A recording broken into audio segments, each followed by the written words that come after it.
तारिक मोइन सिद्दीकी साहब, ये बताइए कि सिंध की जो नई काबीना है उसकी तश्कील में आप क्या समझते हैं, मेरिट का ख्याल रखा गया है या कि नहीं, सियासी बुनियादों पे काबीना बनी है? देखें, इसमें अगर हम देखें तो पीपल्स पार्टी की जो क़यादत थी उसमें भी हमने ये देखा कि बिलावल भुट्टो बहुत सी जो चीज़ें चाहते थे वो शायद इस काबीना के अंदर वो नहीं कर सके। और दूसरी तरफ हम देखते हैं कि आसिफ अली जरदारी साहब जो को चेयरमैन भी रह चुके हैं और उसके साथ मरकज़ी क़यादत उन्हीं के पास है, तो उनके साथ और जो उनकी हमशीरा हैं वो इसके अंदर ख़ासी मुतहरिक थी। तो इस तरह से हम ये देखते हैं कि जो मेरिट वाली बात है उसे हम उस तरह से कह नहीं सकते कि काबीना जो है वो मेरिट पर ली गई है,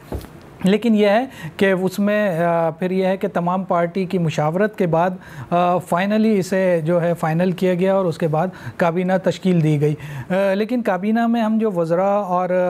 मुशीरान जो देखते हैं उनकी तादाद है वो अब काफ़ी हद तक उन्होंने अपने जो महकमे हैं वो संभाल लिए हैं। लेकिन हम वही कहेंगे कि क्योंकि तजर्बा और उसकी बुनियाद पर काम किया जा सकता है और उसके साथ विल हो, और उसके साथ ही ये कि आप जो भी अगर अब आपके जारी मंसूबे हैं या आप नए मंसूबे लाना चाहते हैं या जो लाएंगे आइंदा के लिए,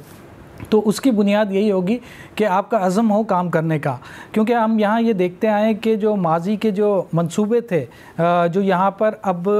वो काफ़ी उनके अंदर ताख़ीर हो चुकी है। बहुत सारे ऐसे मंसूबे थे जो कि मैं अगर कराची के हवाले से बात करूँ तो हमारे पास कई जो BRT के कई मंसूबे हैं जो 2014 में भी उसको अनाउंस किया गया था, उसके बाद आगे भी जाके वो अनाउंसड हुए और 2022 में उन पर काम शुरू हुआ। जैसे रेड लाइन है,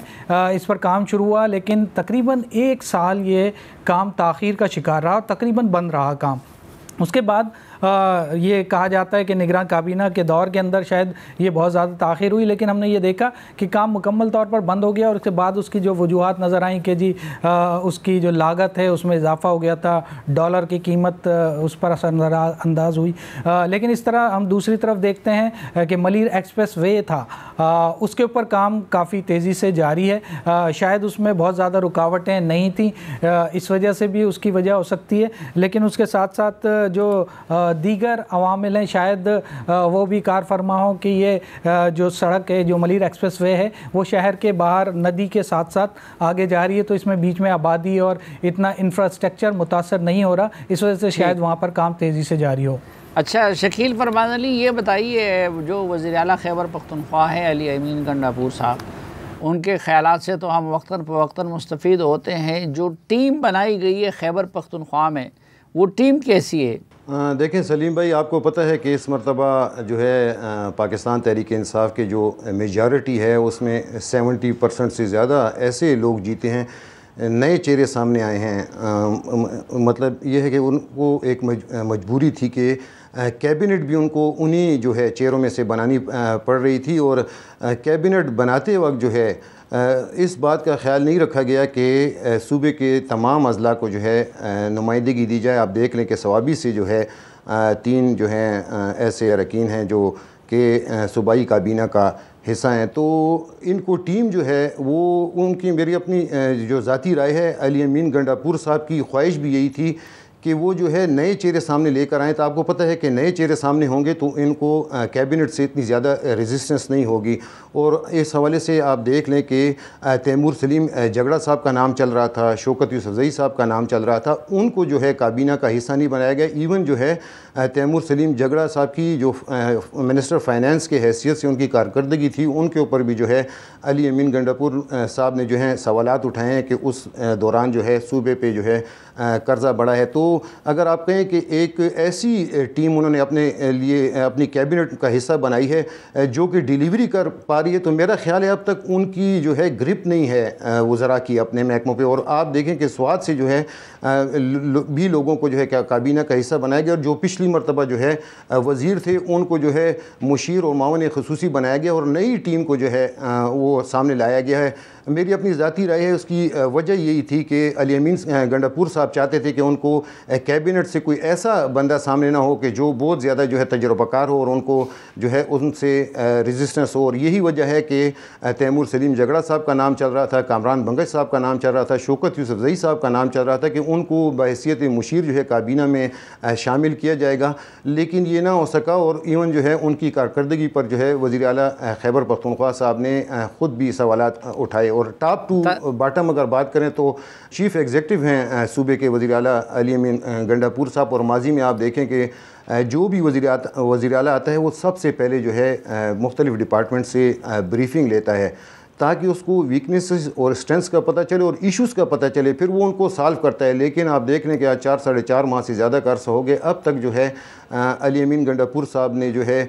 किसी से भी जो है डिपार्टमेंट से भी ब्रीफिंग नहीं ली। और कैबिनेट के हवाले से अगर आप बात करें तो कैबिनेट में जो बैठे हुए हैं वज़रा, उनकी ग्रिप नहीं है, ब्यूरोक्रेसी जो है वो आप देख लें कि वो अपने तौर के ऊपर काम कर रही है। चूँकि एक नया जो है चेहरा सामने होगा तो उसको जो है मामलात समझने में जो है टाइम लगेगा। तो यही वजह है कि आप देखें कि ब्यूरोक्रेसी भी जो है ख़ुद जो है काम कर रही है और इनकी बातें नहीं मानी जा रही हैं। आप देख लें कि सूबे में जो है 75-80% जो है कमिश्नर जो हैं वो पुराने हैं। इसी तरह जो है 90% से ज़्यादा जो डीसीज़ हैं वो भी काम कर रहे हैं। सूबे के चीफ़ सेक्रेटरी हैं, उनके बारे में अली अमीन गंडापुर साहब ने आते साथ ही कहा था कि मैं इनको हर सूरत में तब्दील करूँगा। और आप देख लें कि 5 माह से ज़्यादा का अरसा हो गया, अब तक जो है चीफ़ सेक्रेटरी साहब जो हैं वो अपनी सीट पर बैठे हुए हैं। तो जब तक ये अपनी टीम नहीं बनाएंगे तो मेरा नहीं ख्याल कि ये डिलीवरी हो यहाँ से कर सकेंगे, कुछ भी डिलीवर कर सकेंगे। इनके वफाक के साथ आते साथ ही जो है इन्होंने वफाक से कन्फ्रंट्रेशन की पॉलिसी रखी। हालांकि इनको चाहिए था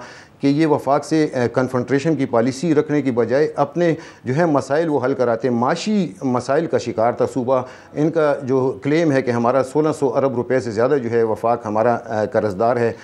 NHP में, तो वो जो है अभी तक पैसे वो ये नहीं ला सके हैं और इनको मसाइल ये उल्टा जो है सियासत की तरफ चले गए। इनको चाहिए था कि ये मुफाहमत की तरफ जाते और कोशिश करते कि वज़ीर-ए-आज़म साहब से मिलकर जो है अपने सूबे के मसाइल के लिए हल निकालते और उनसे कहते कि हमें आप पैसे रिलीज़ करें। अब जो है सूरत हाल कुछ बेहतर तारिक मईन साहब ये बताइए कि आपको क्या लगता है कि सिंध की जो मौजूदा हुकूमत है वो पिछली हुकूमत से किस तरह मुख्तलिफ होगी? देखें, सिंध की अगर आप मौजूदा हुकूमत देखें तो पुराने ही वज़ीर आला हैं यहाँ पर, और उनके साथ जो आप सीनियर वज़रा देख रहे हैं वो भी तकरीबन वही हैं। हाँ, कुछ नए लोग ज़रूर शामिल किए गए हैं इसमें, लेकिन हम ये कारकर्दगी की अगर आप बात करें कि वो किस तरह से, तो एक जो मुख्तलिफ़ अपोजिशन की तरफ से भी और हम वैसे भी देखते हैं मुख्तलिफ़ जमातों की जानिब से भी ये इल्ज़ाम लगाया जाता रहा है कि ये काम जो है मुख्तलिफ जो काम है उसमें ताख़ीर बहुत ज़्यादा है। उसके साथ ही सिंध में एक जो बड़ा मसला रहा है वो यहाँ पर जिसको ये कहा जाता है कि करप्शन बहुत ज़्यादा यहाँ पर देखी गई है, जिसकी वजह से बहुत सारे ऐसे केसेस हैं जिसमें हम अगर सक्खर हैदराबाद सक्खर मोटरवे का जिक्र करें तो उसमें 2 डिप्टी कमिश्नर साहिबान जो हैं वो नैब के बिल्कुल रडार पर आ गए थे और अरबों रुपए उनसे वसूल भी किए गए, और एक जिसमें से शायद बैरून मुल्क भी चले गए। इसी तरह के और बहुत सारे इस उसमें केसेस हैं जो कि बहरहाल पेंडिंग है एंटी करप्शन में या दूसरी जगहों पर। लेकिन अब चीफ़ सेक्रेटरी क्योंकि नए आए हैं और वो वफाक में भी रह चुके हैं, इससे पहले वो सिंध में भी रह चुके हैं, कमिश्नर हैदराबाद भी रह चुके हैं, तो वो अपने हिसाब से अब नई फॉर्मेशन कर रहे हैं। लेकिन क्योंकि अफसरान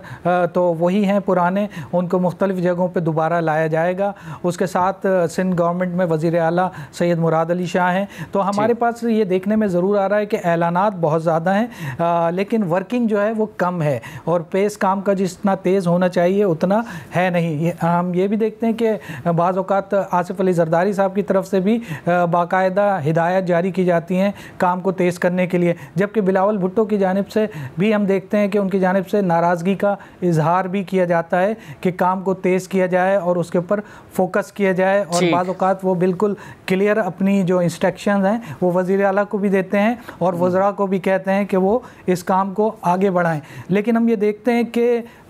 ऐलानात की हद तक तो बड़ी तेज़ी से जाते हैं, लेकिन जब उसके ग्राउंड वर्क की तरफ हम जाते हैं तो हम देखते हैं कि खासी सुस्त रवि का शिकार हैं बहुत सारे मंसूबे, क्योंकि अब तो हम ये देखते हैं सिंध में जो जारी मंसूबे हैं उन्हें ही मुकम्मल करना जो है वो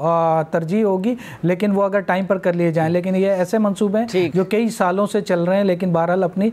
मुकम्मल होने की जानिब ज़रा सुस्त रवि का शिकार हैं। इस मरतबा शहबाज शरीफ साहब की वो मजबूरी नहीं है जो 16 महीने की वो हुकूमत में थी।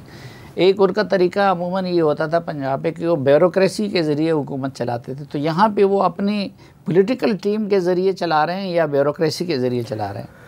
साफ़ी साहब ये दोनों इस्तेमाल कर रहे हैं, क्योंकि पॉलिटिकल का अगर आप देखें तो उसमें जो मैं देखता हूँ राना सनाउल्लाह साहब, आपको पता है इलेक्शन हार गए थे, लेकिन उसके बाद फिर उन्होंने स्पेशली उनको एडवाइज़र लगा के कुछ मामलात वो उनके ज़रिए भी फिर इस तरह ब्यूरोक्रेसी को कंट्रोल करने के लिए उन्होंने जो है वो जो इन्होंने वो किया हुआ था आहद चीमा साहब का, उसके ज़रिए वो सारा कुछ कर रहे हैं। तो ये दोनों मिक्सचर कर रहे हैं। देखें इस टाइम जो वफाकी हुकूमत है ना, उसके लिए 5 अहम जो है ना अवामिल थे जिसके हवाले से वो करना है, क्योंकि आपको पता है कि जो 16 माह पीडीएम की थी हुकूमत, ये कंटिन्यूएशन है, ये भी उसमें प्लस माइनस 1-2 जमातें हैं वो बाहर हो गई हैं, बाकी तो सारे उसी का साथ ही हैं। जो उसमें